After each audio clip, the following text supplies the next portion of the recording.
Hello દોસ્તો, આજે પતિ પત્ની વિશેની હું ચર્ચા કરવાની છું. આજના કલયુગના પતિ બધી વાતો માને છે, જ્યારે જૂના જમાનાના પતિ હતા 86 વાળા 85 વાળા, એ પતિ લોકો કોઈની વાત નથી માનતા. એ પોતાનું મર્દપણું બતાવતા હતા કે પત્નીનું કંઈ ચાલવા જ નહોતા દેતા. ગાઈસ, પત્નીનું કંઈ નહોતા ચાલવા દેતા.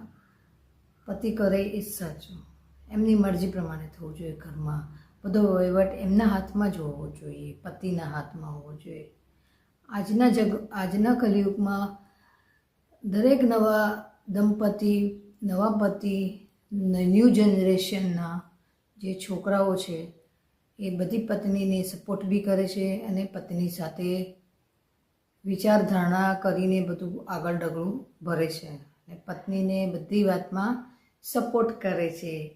જેમ કે પોતાનું બાળક સાચવવું, બાળકનો ઉછેર કેવી રીતે કરવો, બાળકનું ડાયપર બદલવું, બાળકને કપડાં પહેરાવવા.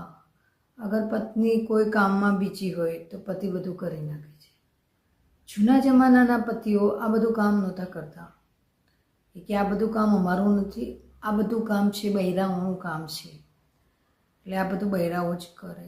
ત્યારે એવું હતું કે બૈરા ઘર સાચવે ને પતિ બહાર નોકરી કરે, એ જ ચલણ ચાલતું હતું. પણ હવે ન્યૂ જનરેશનમાં પત્ની પતિ સાથે સપોર્ટમાં પણ ઊભી રહે છે બધી રીતે. બંને એકબીજા સાથે હળીમળીને કામ કરે છે. ત્યારે એવું નહોતું. ત્યારે એવું હતું કે પત્ની હંમેશા કિચનમાં જ હોય, ઘૂંટો તાણીને બેસી રહે, ઘૂંટો તાણવાનું ને બેસી રહેવાનું, રસોઈ બનાવવાની. બહારના પરોણા મતલબ બધા મહેમાનો આવતા જતા હોય ગામમાં, તો એ લોકો માટે રસોઈ બનાવે નહીં, એ લોકોને ખવડાવવા પીવડાવવા નહીં, એમની આગતા સ્વાગતા કરે. નવા જનરેશનમાં હવે એવું થઈ ગયું છે કે કોઈ બી વ્યક્તિ આવે તો બહાર જમાડી દેવાનું, હોટલમાં જમાડી દેવાનું. ઘરમાં અગર જમાડી શકે તો ટાઈમ હોય, કેમ કે આજના જમાનામાં પત્નીઓને ટાઈમ એટલો હોતો બી નથી. એટલો બધો ટાઈમ નથી હોતો, કેમ કે એ નોકરી કરતી હોય છે ને આખો દિવસ સવારથી સાંજ સુધી નોકરીમાં છે. બંને જણા આજકાલ કલયુગમાં નોકરીઓ કરતા હોય એટલે કોઈને આજકાલ ટાઈમ નથી. ફૂડ પણ તૈયાર જ લાવીને એ લોકો ખાતા હોય છે. જ્યારે જૂના જમાનામાં એવું હતું કે પત્ની સાંજે રસોઈ બનાવે, પતિ ઓફિસથી આવે ને બધા સાથે બેસીને જમે.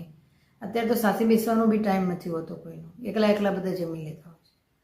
એટલે પતિ પત્ની વિશેની ચર્ચામાં